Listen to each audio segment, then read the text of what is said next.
આજે આપણે substation layout વિશે એલઈડીના માધ્યમ દ્વારા સબસ્ટેશન કઈ રીતે ચાર્જ થાય છે તેના વિશે માહિતી મેળવીશું.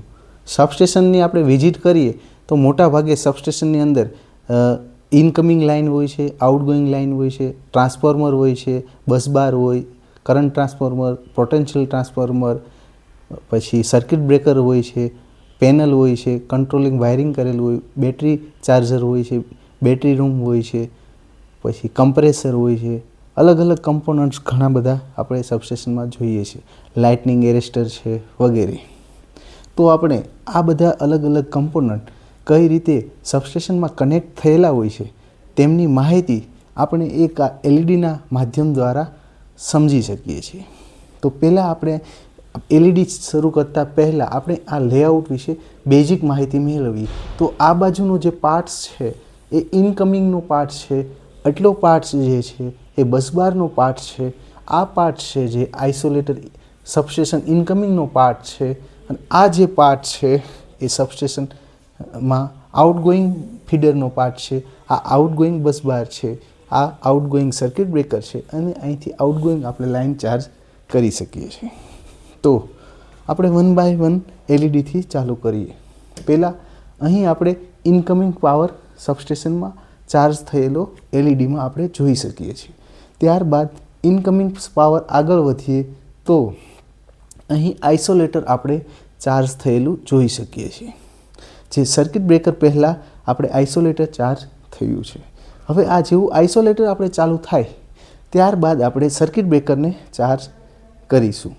તો આ રીતે આપણે અહીં સર્કિટ બ્રેકર ચાર્જ થયું. સર્કિટ બ્રેકરની અંદર અહીં સીટી આવેલી હોય છે જે કરંટ ટ્રાન્સફોર્મર તરીકે વર્તાય છે. જે આપણે ઇનકમિંગમાં કેટલો કરંટ આવેલો છે તે સબસ્ટેશનમાં આપણે નોટ કરી શકીએ. ત્યારબાદ આપણે સીટી આઇસોલેટરને ઓન કરીશું. સીટી આઇસોલેટર જેવું ઓન કરીશું એટલે આપણે આપણું બસબાર ચાર્જ થઈ જશે. જેના દ્વારા આપણે આ આખો ઇનકમિંગ બસબાર ચાર્જ થયેલો જોઈ શકીએ છીએ. ત્યારબાદ આપણે આપણું મેઇન ટ્રાન્સફોર્મર છે એમને ચાર્જ કરેલું છે.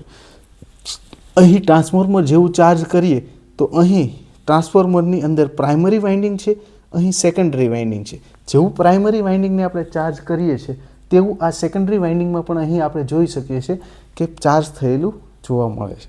આ ટ્રાન્સફોર્મરની અંદર પીટી અને સીટી જે મેઝરિંગ અને પ્રોટેક્શન માટે આપણે લગાવેલા હોય છે. ટ્રાન્સફોર્મરની અંદર પણ ઘણા બધા કમ્પોનન્ટ્સ હોય છે જે ટ્રાન્સફોર્મરને પ્રોટેક્શન માટે હોય છે. જેમ કે પીઆરવી છે, વાઇન temperature indication, oil temperature indication, conservation tank, Buchholz relay, pressure release valve વગેરે.